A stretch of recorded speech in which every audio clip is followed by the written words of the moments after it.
Hello everyone. Okay, so I wanted to do an online class with you today, but unfortunately, me and Andrew have got a fair amount of admin stuff that they're giving to us just before Christmas, which is nice. So I've managed to find a bit of time where I can talk about two different things that I'd like you guys to consider and to start working on. Don't drop the ball over Christmas period. Make sure that you are working on concept art pieces.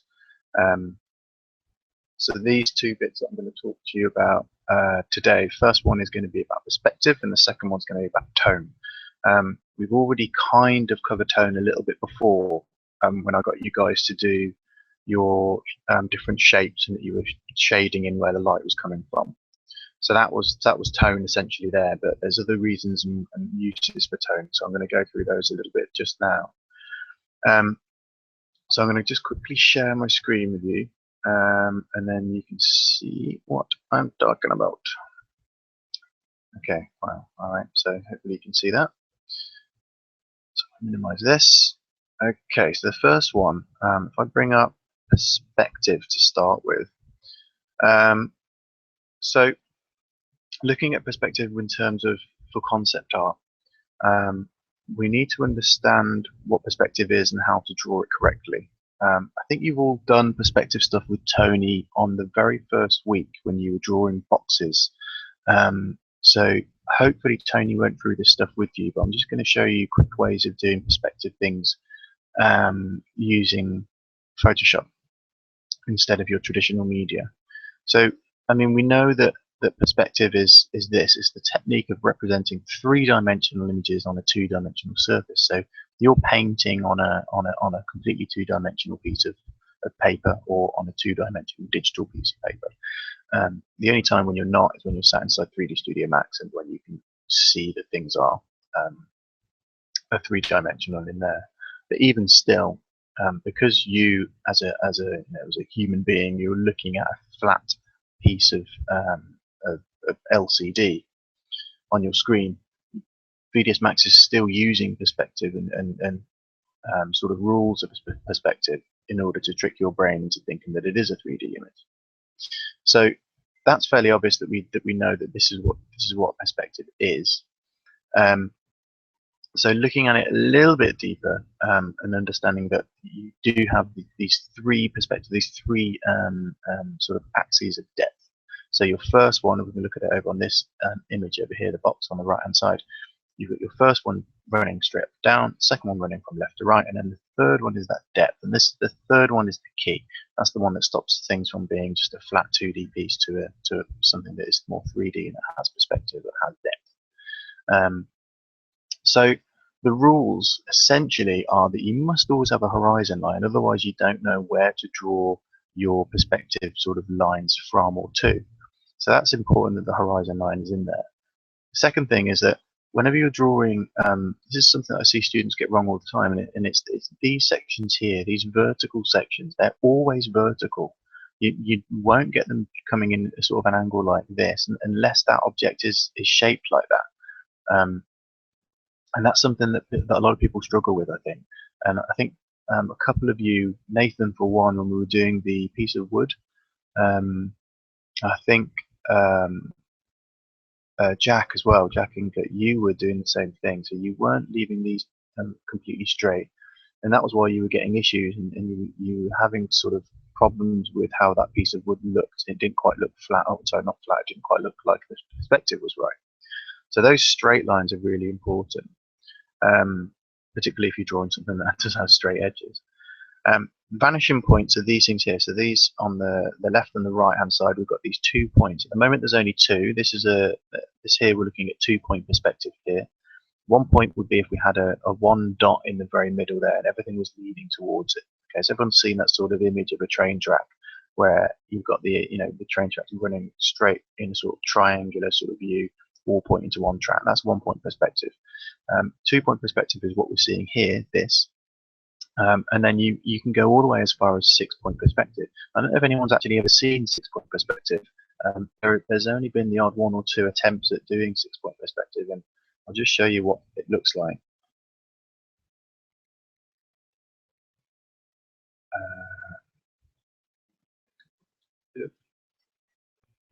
Okay, so 6-point is one of these here. So these images here. So this is quite a good one. This image here, if it will let me boost that up. So here you got your 1-point perspective, your 2-point, 3, 4, 5, and your 6. 6 is essentially, if you imagine you have a sphere and you cut it in half. One half has one half of the room in it, and the other half is another half of the room, and that's essentially what that is. I see this in oh, great, that's not good. I was hoping to see that in a much bigger view.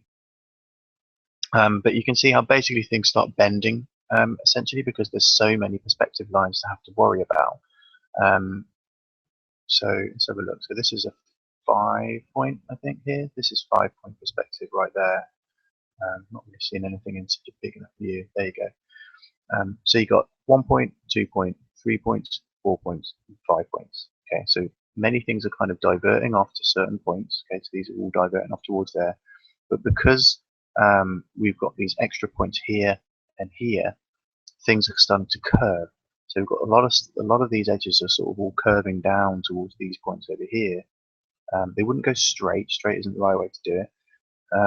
But there's your 5-point perspective. Now I'm not going to ask you to do a 5-point perspective, but it's just so that you know and that you understand that that's available. And I think what I'd like you to do is, once you've had a little play around with perspectives digitally, have a short write-up again, same as we did on the last one. Just no more than 200 words. Don't go over the top with this. I want you to enjoy Christmas, but explain what perspective is. And it'd be nice if you did show and explain what 1, 2, 3, 4, and 5-point perspective were. You don't necessarily have to go to 6, because 6 is a little bit over the top.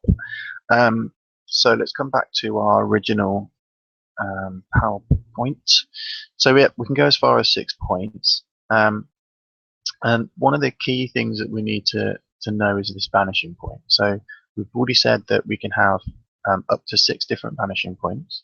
And the vanishing points are almost always sat, or at least for the first 3 of them, 1, 2, and 3-point perspective, you will always have vanishing points sat on the horizon line. In fact, even if you go as far as when we saw at 5, that there was still 2 vanishing points, well, actually 3 vanishing points still sat on the horizon line. Here's your horizon line here, and we've got 1 point there, 2, and 3. So that's important to remember. And it's simple, these little things, but they're things that a lot of people forget, and then you end up with something that doesn't quite look right. So here, for example, we've got a 1-point perspective that's sat on the vanishing point is sat on the horizon. And then you can see whatever you draw, as long as it's being directed towards that 1-point perspective, you're going to get it right. So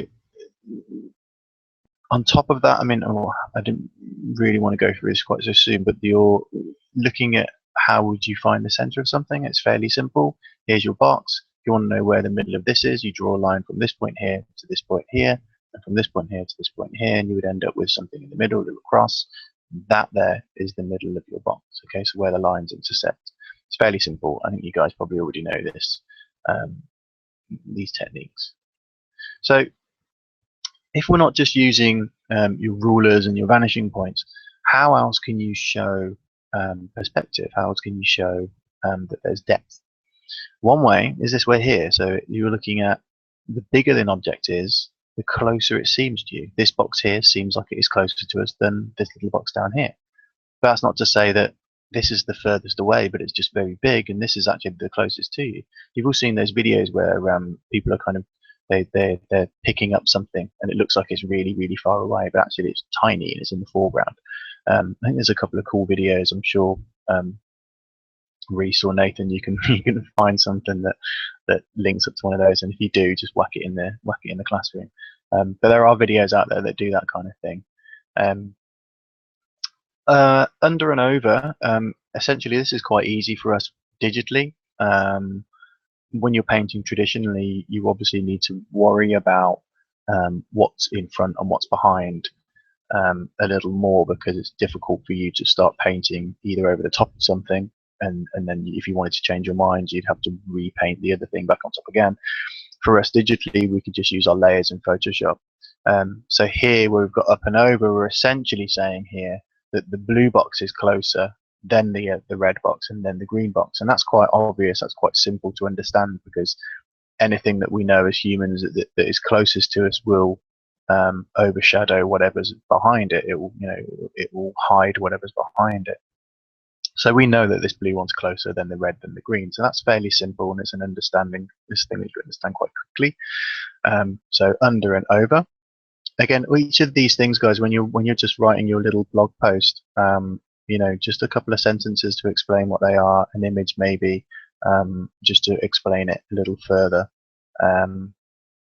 Light and dark is important. This is the one that I think I've spoken to most of you about a lot. I think we had Luke speaking about this a little bit on last Friday. It's plainly obvious that the sort of the more contrasty, the more saturated in color something is, then the closer that object is going to be to you.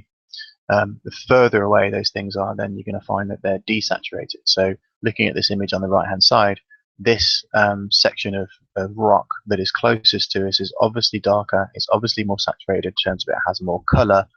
As we get further away, you've got the castles that are lit up, but then they're more desaturated than this section here. And the further away you get to these mountains in the background, they're literally just being kind of swallowed up by the air that the light's having to travel from. So this light that's bouncing off that rock, essentially you've got light that's coming down, it's hitting that rock. Okay, so let's say, the sun's coming from over in this direction somewhere, isn't it? So it's casting light across like this, it's lighting up this. But that light is also hitting that rock over there. Then it's bouncing from that rock towards your eye. And from where you're standing, i.e. here, the amount of time it takes for that light to pass through all of that air to get to you, that's why it appears as if there's less color to it and there's less contrast to it. Okay, there's these kind of things we could go very scientific in, but in terms of just artistic kind of nature, we don't really want to be doing that just yet. So looking at them all together, here you can see that we've got desaturation as we get further away. The object gets slightly smaller as it gets further away. We've got the up and over happening in here as well. And we've also got kind of perspective lines going, so we can see that the thing that's closest to us is the one in the middle and furthest forward. There is something to say that things that are further down on the screen appear closer to you as well than if they're further up. I think I read that somewhere before. It's interesting, but it's not a really well used technique, so just bear it in mind, but it's nothing that you should really concern yourself about too much. So point of view determines your perspective, obviously. So wherever you're standing, that's going to really determine where the point of view is, or where the horizon lines are, or where your vanishing points are.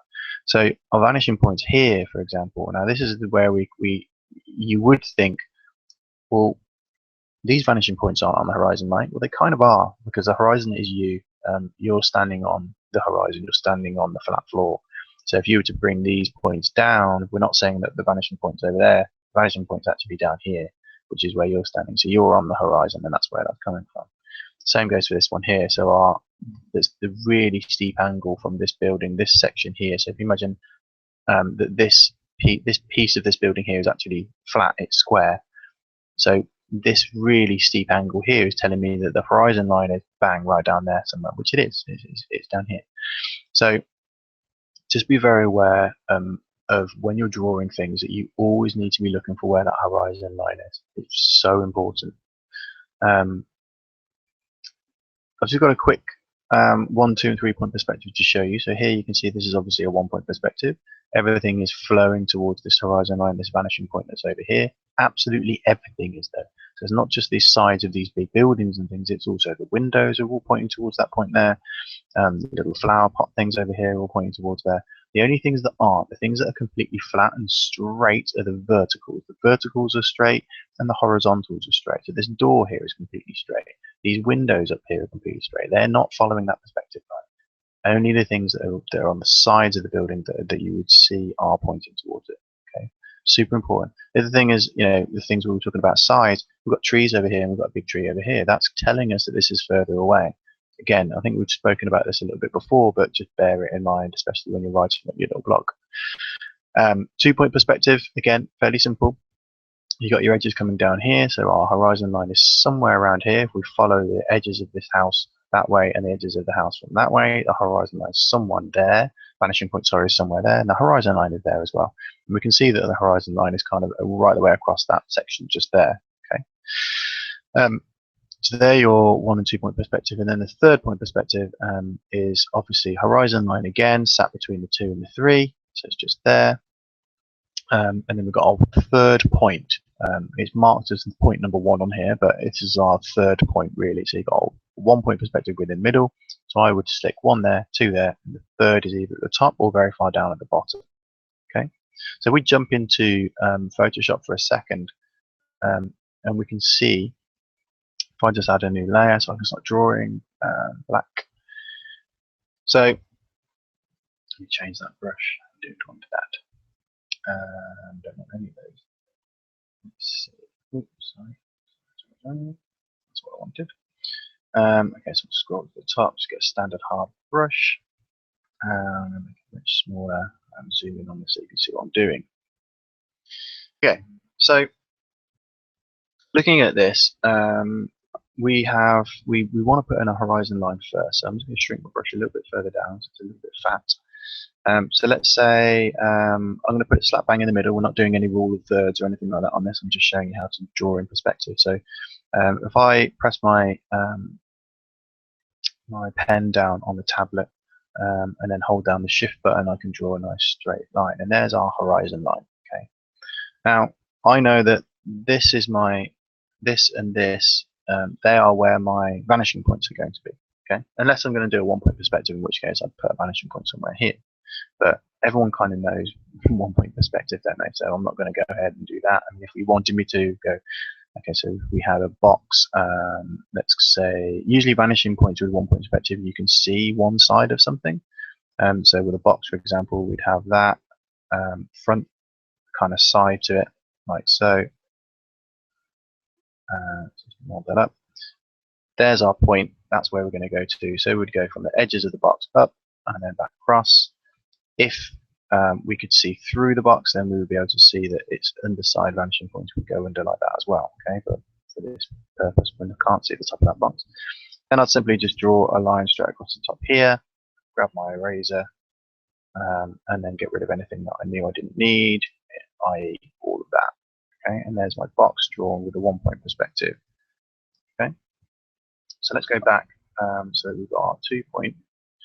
So again, what we need to do is look at drawing in, first of all, one of the edges first. So if I draw a straight line down here, then what we've got from there is if I hold down the shift button and click on one of my horizon lines, I can then start drawing in that side. I can drop into the middle and then up over to my other point as well. From that point there, we can draw another straight line down. And this will allow us to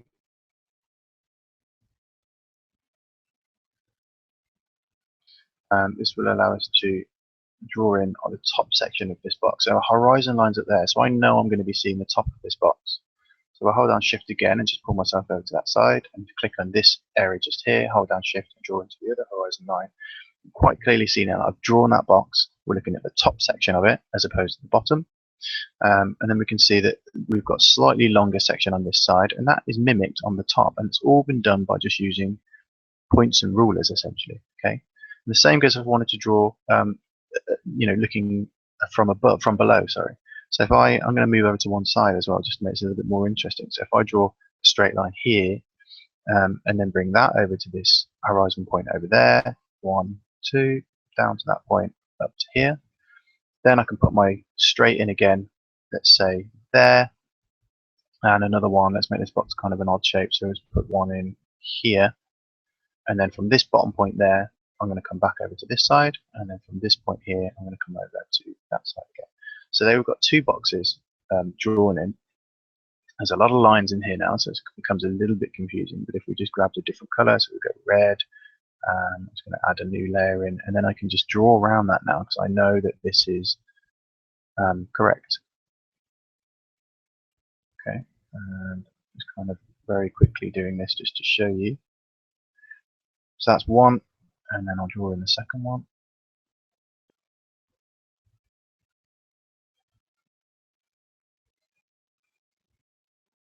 Okay, and I'll lose the black lines. So there's our two boxes drawn with near enough perfect 2-point perspective. This line should be straight, by the way, of course. So it should be like that. Okay. So there are 1 and 2-point perspectives. If we want to look at 3, then again we're just going to bring back these. Actually, we won't bring back those. We'll just do a new one. It's going to be black again. 3 is simply a case.